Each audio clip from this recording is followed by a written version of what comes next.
Welcome to Penrose Learning, where we make understanding easy. In this video, I will show how to use a Vanguard shirt garter. Begin by positioning the garter band around your upper arm about 3 inches below the armpit and ensuring it sits comfortably. Attach the clip to the underside of your shirt sleeve fabric, avoiding seams. Repeat on the other arm, then adjust tightness so the sleeve pulls down gently without constricting movement for a smooth, tidy appearance. Start by sliding the garter band onto your arm and locating the sleeve area you want to hold. Pinch a small fold of fabric under the clip, then press the clip closed to grip firmly. Check that the clip sits flat against the fabric and does not twist, then bend back any rough edges so it won't snag. Move your arm through normal motions to test security and comfort before final adjustment. Loosen or tighten the garter by sliding the adjuster until the sleeve is held snugly but not tightly.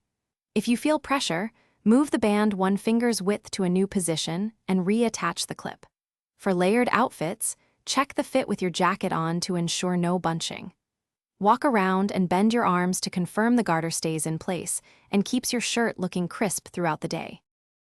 Thanks for watching. If this was helpful, leave a like and consider subscribing. See you next time.